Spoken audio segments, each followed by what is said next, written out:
Assalamualaikum warahmatullahi wabarakatuh. Selamat malam warga Nusa Tenggara Barat yang kami hormati. Izinkan saya mewakili gugus tugas percepatan penanganan COVID-19 Provinsi Nusa Tenggara Barat menyampaikan informasi dan update kasus COVID-19 di Provinsi Nusa Tenggara Barat pada hari ini, Jumat tanggal 10 Juli tahun 2020. Seperti biasa, acara ini kita bagi dalam dua segmen. Segmen pertama adalah segmen informasi, segmen kedua tentang update kasus COVID-19. Informasi yang kami sampaikan kepada Bapak Ibu pada hari ini adalah informasi terkait penertiban tempat-tempat keramaian. Mungkin Bapak Ibu sudah membaca di koran atau melihat di berita-berita yang ada di medsos, media online, bahwa dalam 1 minggu terakhir ini, tim gugus tugas percepatan penanganan COVID-19 Provinsi Nusa Tenggara Barat bekerjasama dengan kabupaten kota, terus teristimewa 2 kabupaten kota yang berada dalam zona merah, yaitu Kota Mataram dan Kabupaten Lombok Barat, melakukan penertiban di area kerumunan atau keramaian, difokuskan pada pasar-pasar tradisional. Hampir semua pasar tradisional di Lombok Barat dan di Kota Mataram dikunjungi oleh tim gugus tugas untuk melihat kepatuhan masyarakat terhadap protokol kesehatan COVID-19, terutama dengan pemakaian masker. Dan ditemukan di banyak pasar.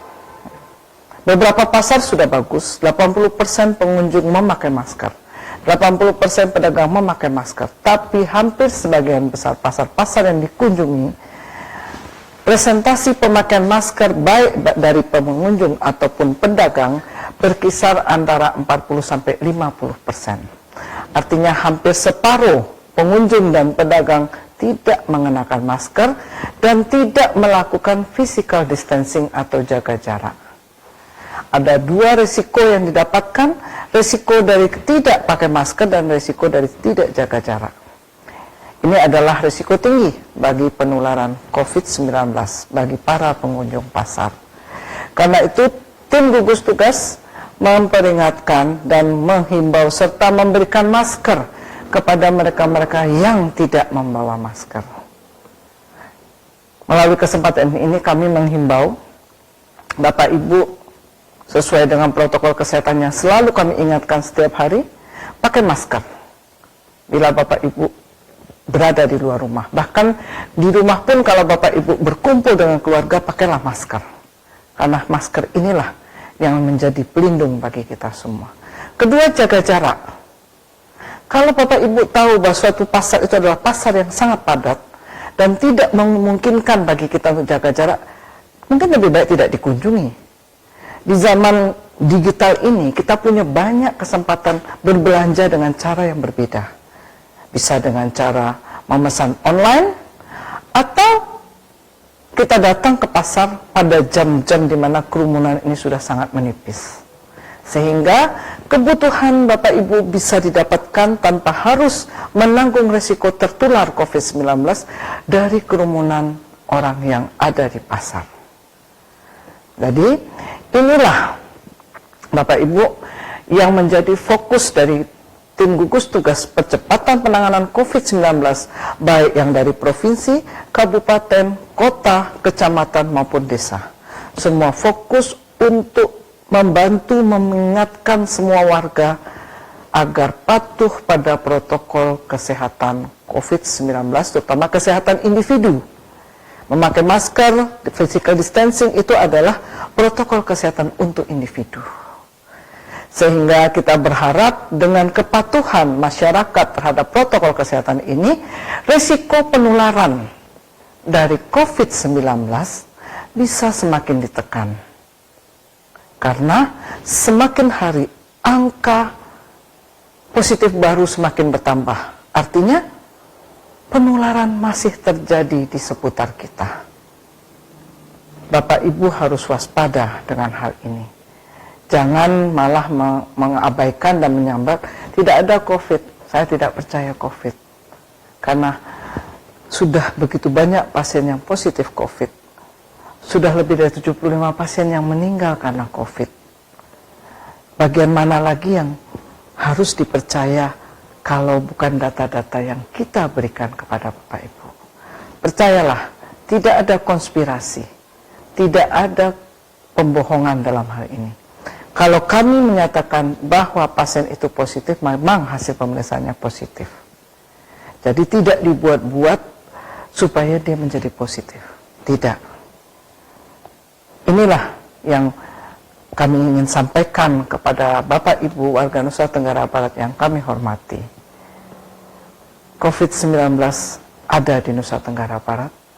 Virus corona ada di sekitar kita. Dan kita semua harus waspada.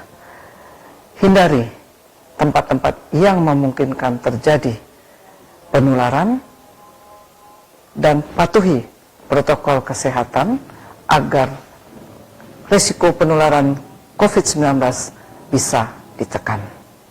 Itulah informasi kami kepada Bapak Ibu warga Nusa Tenggara Barat yang kami hormati. Berikutnya kami akan sampaikan update kasus pada hari ini yang berasal dari 5 laboratorium PCR, yaitu Laboratorium Rumah Sakit Provinsi, Rumah Sakit Kota Mataram, Rumah Sakit Selong, Rumah Sakit Unram, dan Sains Teknopark Sumbawa, serta dari 3 laboratorium tes cepat molekuler yang ada di Rumah Sakit Provinsi, Rumah Sakit Kota Mataram, dan Rumah Sakit Manambai. Ditemukan bahwa pada hari ini telah diperiksa 227 sampel dengan hasil 176 sampel negatif. 11 sampel adalah pasien yang masih dirawat dan dilakukan evaluasi ulangan swab pasien tersebut dan masih dinyatakan positif. Hari ini terkonfirmasi 40 pasien yang positif baru. Mereka berasal dari Kota Mataram, 25 orang, Lombok Barat, 14 orang, dan Lombok Tengah, 1 orang. Sehingga total kasus berjumlah 1.520 yang berasal dari 14.864 spesimen yang diperiksa sejak bulan Maret sampai hari ini dengan positif rate 10,2%. Jauh di atas standar nasional, jauh di atas standar yang mempersyaratkan 5% positif rate agar terbukti bahwa penularan itu sudah minimal. Kita masih 10,2%. Hari ini tren pasien sembuh menurun dibandingkan dengan kemarin. Hari ini ada 14 orang pasien yang dinyatakan sembuh. Berasal dari Kota Mataram 7 orang, Lombok Barat 2 orang, Lombok Timur 2 orang, Kabupaten Bima 2 orang, dan Kota Bima 1 orang. Sehingga total yang sembuh adalah 954 atau 62,7%. Hari ini tidak ada kasus yang meninggal dunia, sehingga jumlah pasien meninggal tetap 77 orang atau 5%. Dan menyisakan 488 orang yang masih dirawat di rumah sakit rujukan maupun rumah sakit darurat yang tersebar di seluruh Nusa Tenggara Barat. Bapak Ibu warga NTB yang kami cintai, mari kita lihat hasil kerja keras gugus tugas tingkat desa, kecamatan, dan kabupaten kota dalam melakukan tracing kontak di lapangan. Pertama adalah pelaku perjalanan tanpa gejala. Hari ini bertambah 278 orang. Sehingga total berjumlah 67.373 orang. Dan yang masih melakukan karantina mandiri adalah 1.773 orang atau 2,6%. Untuk OTG, orang tanpa gejala, yaitu mereka yang berkontak dengan pasien yang positif, berjumlah 179 orang, sehingga total menjadi 11.892 orang, dan yang masih dalam pemantauan adalah 1.056 orang atau 8,8%. Orang dalam pemantauan hari ini bertambah 13 orang, sehingga total menjadi 6.824 orang. Yang masih dipantau adalah 249 orang atau 3,6%. Jumlah pasien dalam pengawasan bertambah 38 orang, sehingga total menjadi 2.171 orang, dan yang masih dalam pengawasan 434 orang atau 19,9%. Total dari orang-orang yang masih di karantina mandiri, masih isolasi mandiri, masih dipantau dan diawasi adalah 3.612 orang. Jumlah yang cukup besar, karena mereka semua masih menunggu hasil laboratorium apakah positif atau negatif. Inilah yang perlu diperhatikan oleh setiap orang yang berada di kabupaten kota. Mungkin di tempat Anda sudah tidak ada lagi pasien yang positif, sudah sembuh semua, tetapi mari kita lihat berapa PPTG kita yang masih di karantina mandiri, berapa OTG yang masih dipantau, berapa ODP yang masih dipantau, dan berapa PDP yang masih diawasi. Itulah potensi mereka yang akan menjadi pasien COVID-19. Bapak Ibu sekalian, tidak lelah-lelahnya kami mengingatkan tentang protokol kesehatan COVID-19. Pertama adalah protokol kesehatan yang bertujuan untuk melindungi masyarakat. 3 poin. To prevent atau mencegah. Bapak Ibu kalau melakukan desinfeksi secara teratur itu mencegah.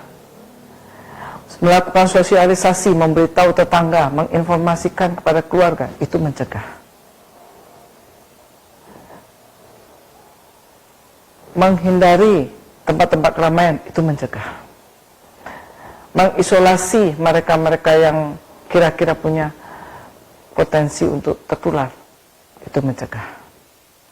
Kedua, to detect atau deteksi. Siapa yang dideteksi? Orang-orang risiko tinggi. Siapa mereka? Orang-orang yang punya penyakit komorbid, jantung, hipertensi, ginjal, diabetes mellitus, asma, penyakit paru kronik, tuberkulosis, atau penyakit keganasan. Kemudian mereka-mereka yang usianya adalah usia rentan, bayi, balita, ibu hamil, dan lansia. Ketiga, to response. Bagaimana respon terhadap kasus yang positif? Terima kasih kepada masyarakat yang banyak memberikan info kepada kami melalui public call center, menginfokan ada pasien positif di sebelah rumah saya. Kami berkontak, kapan kami akan diperiksa. Ini adalah respon dan kerjasama yang baik dari masyarakat. Karena memang sewajarnya bahwa setiap ada pasien yang positif, kita harus tracing kontak orang-orang di sekitarnya. Untuk memastikan bahwa mereka tidak tertular. Kalau mereka negatif, tidak tertular. Kalau mereka positif atau tertular, segera kita rawat, segera kita isolasikan. Sehingga kita memutus mata rantai penularan untuk tidak lanjut kepada orang-orang lain di sekitarnya. Itulah respon yang baik terhadap kasus-kasus yang positif di sekitar kita. Protokol kesehatan untuk perlindungan individu adalah memakai masker. Masker kain tetap berguna. Untuk mereka yang usia produktif dan imunitasnya baik, masker kain masih melindungi. Untuk bayi dan bawah 2 tahun, Mbak Duta, pakai face shield.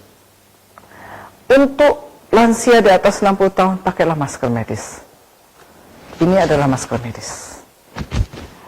Untuk mereka yang punya penyakit komorbid, berusia di atas 50 tahun, sebaiknya pakai masker medis. Karena kita ingin melindungi individu per individu. Yang kedua, jaga jarak, jauhi kerumunan. Kami sudah terangkan di depan bagaimana menjaga jarak di pasar, bagaimana cara menjauhi kerumunan di tengah keramaian.